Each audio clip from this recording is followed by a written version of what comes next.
بسم اللہ الرحمن الرحیم۔ السلام علیکم۔ میرا نام کنزہ ہے اور میری عمر 21 سال ہے۔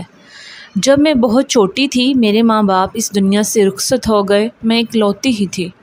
میرے چاچا نے میری پرورش کا ذمہ لیا۔ پہل تو میرا بہت خیال رکھتے تھے، میری ہر ضرورت پوری کرتے تھے۔ پھر آہستہ آہستہ ان کا پیار میرے لیے کم ہو گیا۔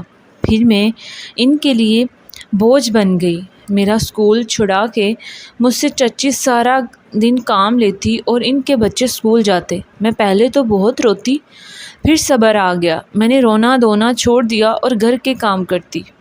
سارا دن سب نے مجھے نوکرانی سمجھ لیا، میں تو انہیں مفت کی نوکرانی مل گئی تھی۔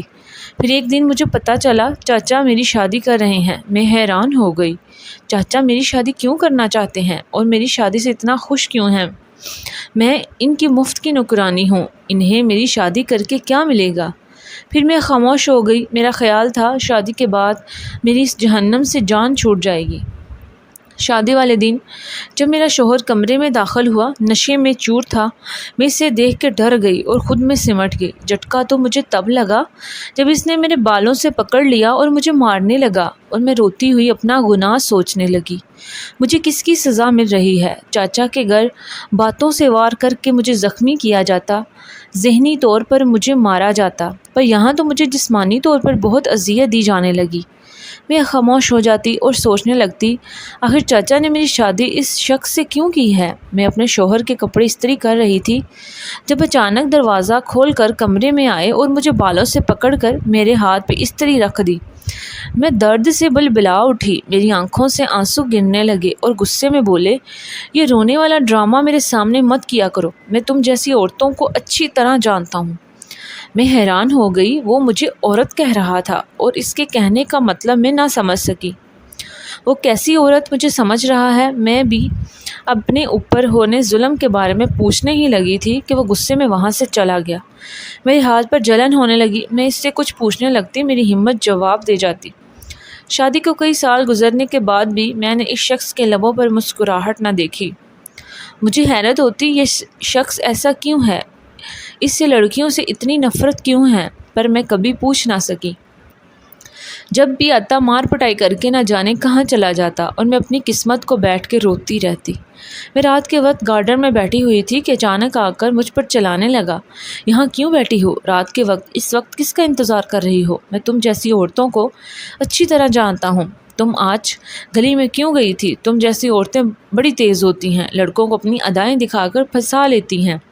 مجھے اس کی باتیں سن کر غصہ آنے لگا۔ اس شخص نے عورتوں کے بارے میں اتنی غلط فہمیاں کیوں پا رکھی تھی؟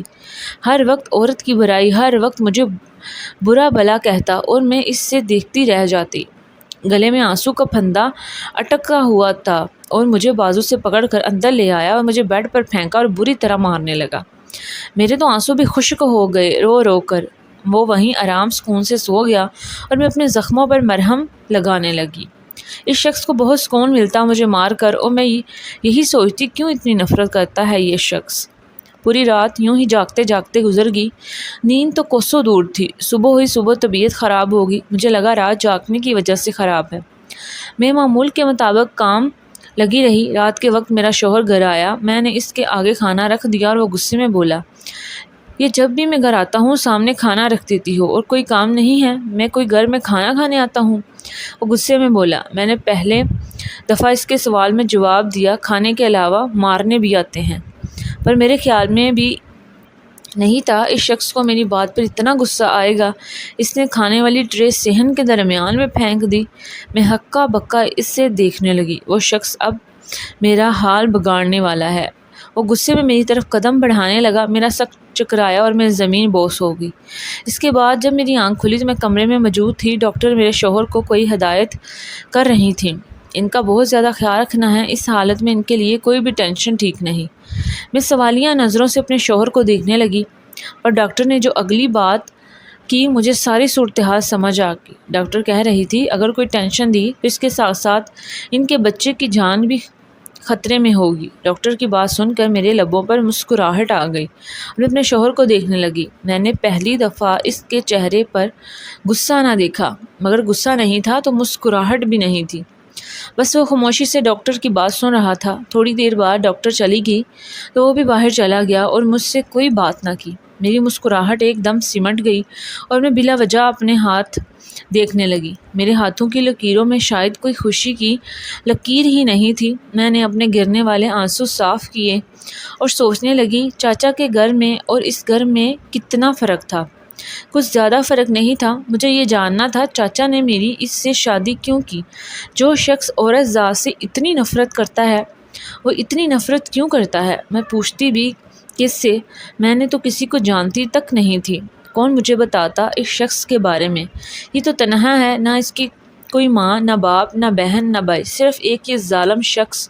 پر میں خوش تھی، کوئی تو تھا میرا۔ چاہے جیسا بھی ہو، میں اپنے سوچوں میں گم نہ جانے کب نیند کی وادیوں میں چلی گئی۔ صبح جب آنکھ کھلی تو میرا شوہر گھر پر موجود نہیں تھا۔ میں اٹھی اور فریش ہوئی۔ ابھی میں نے ناشتہ کرنا ہی تھا کہ ہمسائے آ گئی۔ مجھے حیرانگی ہوئی، پہلی دفعہ کوئی عورت میرے گھر آئی تھی۔ اس نے مجھے بتایا میں ساتھ والے گھر میں رہتی ہوں، پر عجیب سی بات کہہ گئی، بہن اپنے شوہر کو اپنے قابو میں رکھو۔ میں حیرانگی سے جاتا ہوا دیکھنے لگی۔ میرے شوہر نے کیا کر دیا ہے جو میں اس سے قابو میں رکھوں؟ زندگی گزارنے لگی۔ میرے شوہر نے مجھ پہ ہاتھ اٹھانا چھوڑ دیا۔ وہ خود بھی گم سم سا رہتا۔ پر یہ میری حیرانگی زیادہ دن نہ ٹکی اور اگلے ہی دن مجھے تھپڑ پڑ گیا۔ پر میں کر بھی کیا سکتی تھی؟ بلا وجہ اس شخص کا گچھا اور بلا وجہ مجھے ذلیل کرنا شاید اس شخص کا مشغلہ تھا۔ اس شخص کے ساتھ اتنے سال بتانے کے بعد بھی اس سے میں سمجھ نہ سکی۔ وہ کیا؟ میں رات کے وقت گارڈن میں ٹہل رہی تھی۔ ابھی تک میرے سرتاج گھر نہیں پہنچے تھے۔ مجھے نیند آنے لگی۔ میں کمرے میں چلی گئی، پر میں ان کے آنے سے پہلے تک سو بھی نہیں سکتی تھی۔ ویسے ہی بیٹھ کر اپنی گزری زندگی کے بارے میں سوچنے لگی۔ مجھے تو یاد بھی نہ تھا کب میں کھل کر مسکرائی تھی۔ اچانک سے دروازہ کھلا۔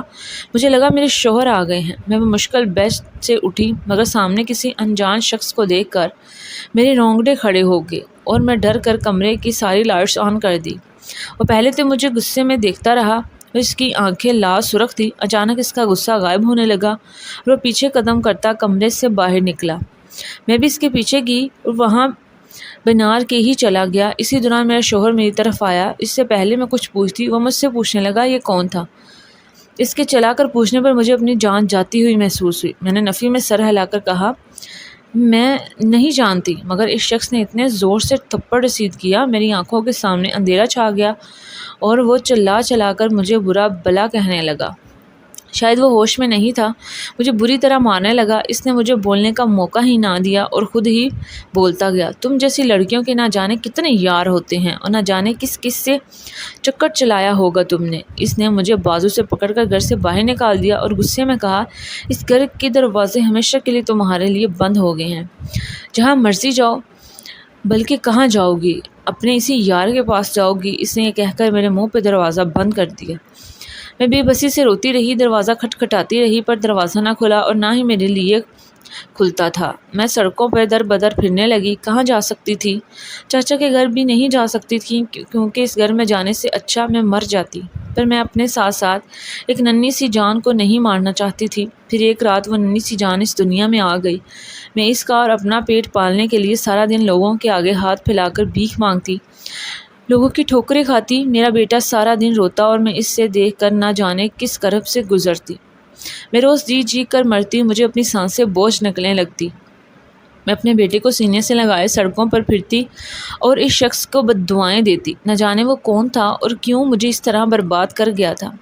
مجھے اپنا شوہر یاد آتا، جیسا بھی تھا میں اس کے ساتھ محفوظ تھی، ایک چھت کے نیچے رہتی تھی۔ بہت زور کی بارش ہونے لگی، سارے لوگ وہاں سے کہیں نہ کہیں جانے لگے۔ میرا بیٹا سردی سے بری طرح کانپنے لگا۔ میں اسے سینے سے لگائے بارش سے بچانے کی کوشش کر رہی تھی۔ میرے بیٹے کو بخار ہونے لگا، میں اس سے چوم رہی تھی۔ اچانک کوئی میرے سامنے آ کر بیٹھ گیا۔ میں نے نگاہیں اٹھا کر سامنے بیٹھے شخص کو نفرت بھری نگاہوں سے دیکھا۔ میرے تن بدن میں آگ لگ گئی۔ وہ مجھے بڑے آرام سے کہنے لگا اٹھو میرے ساتھ چلو۔ اس نے میرے ہاتھ سے میرے بیٹے کو پکڑ لیا۔ میں نے غصے میں کہا تم کون ہو؟ میں کیوں چلوں تمہارے ساتھ؟ میں نے اس سے اپنا بیٹا چھین لیا۔ بعد میں مجھ سے جگڑ لینا، تمہارے بیٹے کو بخار ہے، اگر اس کی زندگی چاہتی ہو تو اٹھو، یہاں سے چلو میرے ساتھ۔ میں نے اپنے روتے بلکتے بیٹے کو دیکھا اور اس کے ساتھ چل پڑی۔ وہ مجھے اپنے گھر لے آیا اور گھر کم بہت زیادہ لگ رہا تھا۔ میں نے حیرانگی سے اس کی طرف دیکھا۔ وہ غصے میں اس سے کہا، کیوں مجھے برباد کیا؟ کیا بگاڑا تھا میں نے تمہارا؟ تم نے مجھے برباد کیا ہے۔ خوشیاں تو میرے پاس پہلے بھی نہیں تھی، پر تم نے مجھے کہیں کا نہیں چھوڑا۔ کیوں ایسا کیا؟ میں نے اس کا گریبان پکڑا اور پوچھنے لگی، مگر وہ آرام سے وہاں سے چلا گیا اور تھوڑی دیر بعد آ کر مجھے کپڑے دیے اور کہا اپنے بیٹے کے بھی بدل دو اور اپنے بھی بدل دو۔ یہ کہہ کر رکا نہیں اور وہاں سے چلا گیا۔ میں نے کپڑے چینج کیے اور اپنے بیٹے کو سلانے لگی۔ تھوڑی دیر بعد پھر وہ آیا اور بولا، میرا نام کاشان ہے۔ میں نے غصے میں کہا، میں آپ کے نام کا کیا کروں؟ آپ میرے ساتھ آئیں اور میرے شوہر کو بتائیں ہمارے درمیان ایسا کچھ نہیں ہے۔ میں اس کا ہاتھ پکڑے باہر کی طرف جانے لگی، مگر وہ وہیں کھڑا رہا اور بولا، تمہارا شوہر اس دنیا میں نہیں ہے، وہ خودکشی کر چکا ہے، اور اتنے آرام سے بتانے لگا، تم جھوٹ بول رہے ہو۔ میں نے اس کے منہ پر تھپڑ رسید کر دیا۔ وہ کچھ نہ بولا۔ تم بھی شادی کر لو، پھر اس نے کہا۔ اس کی بات سن کر مجھے غصہ آ گیا۔ تم کون ہوتے ہو میری زندگی کا فیصلہ کرنے والے؟ مجھے کیا کرنا چاہیے اور کیا نہیں؟ تم نے میری زندگی برباد کی ہے، میں تمہیں کبھی معاف نہیں کروں گی۔ میں نے نہ جانے اس سے کھڑے کھڑے کتنی باتیں سنا دی، پر مجھے حیرانگی ہوئی وہ شخص اپنے آنسو چھپاتا ہوا وہاں سے چلا گیا۔ دن گزرنے لگے، وہ شخص میرے بیٹے سے بہت محبت کرتا، اس سے کھلاتا، اس کے لیے کھلونے لاتا، اور میں اپنے بیٹے کو اس سے دور رکھتی۔ وہ مجھے ایک ہی بات کہتا، شادی کر لو، پر میں اس کی بات کا جواب نہ دیتی۔ میں اکثر اسے تنہائی میں روتا ہوا بھی دیکھتی، وہ بہت کم مسکراتا۔ تم اگر کسی اور سے شادی نہیں کرنا چاہتی تو تمہیں مجھ سے شادی کرنی ہوگی، میں ایسے تمہیں اپنے ساتھ نہیں رکھ سکتا، اور اگر تم کہیں اور جانا چاہتی ہو تو جا سکتی ہو۔ اس بات سننے کے بعد میرے ذہن میں چچا کا گھر آیا، پر میں ادھر جا نہیں سکتی تھی۔ میں نے اس کے ساتھ شادی کے لیے حامی بھر لی اور میرا نکاح ہو گیا۔ میں اکثر غصے میں اس سے پوچھتی، تم رات میرے کمرے میں کیوں آئے؟ پر مجھے جواب میں اس کی نگاہوں میں شرمندگی نظر آتی۔ وہ کوئی جواب نہ دیتا۔ ایک دن میں اچانک سیڑھیوں سے گر گئی۔ اس کے بعد وہ میرا بہت خیال رکھتا، پوری رات میرے پاس بیٹھا رہتا، میرے بیٹے کو کھلاتا۔ میں نے اس سے بے بسی سے کہا، پلیز خدا کے لیے مجھے سچ بتا دو۔ وہ نگاہیں جھکا کر بولا، تمہارے شوہر کو لڑکیوں سے نفرت تھی، کیونکہ اس سے کسی لڑکی نے دھوکہ دیا، اور پھر تمہارے شوہر نے تمہیں تمہارے چچا سے خریدا اور اپنا سارا غصہ تم پر نکالتا تھا۔ ایک دن ایسے ہی میرا اس سے چھوٹی سی بات پر جھگڑا ہوا، کام کی وجہ سے، کیونکہ وہ میرے پاس ہی کام کرتا تھا۔ مجھے نہیں معلوم تھا اس نے اس چھوٹے سے جھگڑے کو اتنا بڑا کر دینا ہے۔ اس نے میری بیوی کو مار دیا جو ماں بننے والی تھی۔ مجھے بہت دکھ ہوا اور میں انتقام کی آگ میں جلنے لگا۔ میں نے فیصلہ کر لیا تھا، میں بھی اس کی بیوی کو ذلیل کر کے مار دوں گا۔ اس رات میں تمہیں مارنے کے ارادے سے آیا تھا، پر تمہاری حالت دیکھ کر مجھے اپنی بیوی یاد آ گئی اور میں وہاں سے چلا گیا۔ پر میں نہیں جانتا تھا کہ اتنا شک کرے گا، اور اس کے بعد مجھے کہیں سکون نہ ملا۔ میں غریبوں کی مدد کرتا پھرتا، اکثر میں تمہیں دیکھتا اور سوچتا، پھر مجھے یاد آ گیا اور معلوم کرنے پر یہ ہی پتہ چلا کہ تمہارا یہ حال میری وجہ سے ہوا ہے، پر میں نہیں جانتا کہ اس منہ سے تم سے معافی مانگوں، میں بہت شرمندہ ہوں۔ وہ بتاتے بتاتے رونے لگا۔ میں نے اس کے جکڑے ہوئے ہاتھ پکڑ لیے اور اس سے معاف کر دیا۔ اس کے بعد میری زندگی میں خوشیاں آ گئیں اور میں اپنے رب کا شکر ادا کرتی۔ اتنے غموں کے بعد مجھے خوشیاں ملیں، ہم خوشی خوشی رہنے لگے۔ اگر آپ کو یہ کہانی پسند آئی ہے تو میرے چینل زنیشا اسٹوری کو سبسکرائب کریں اور ویڈیو کو لائک شیئر ضرور کریں۔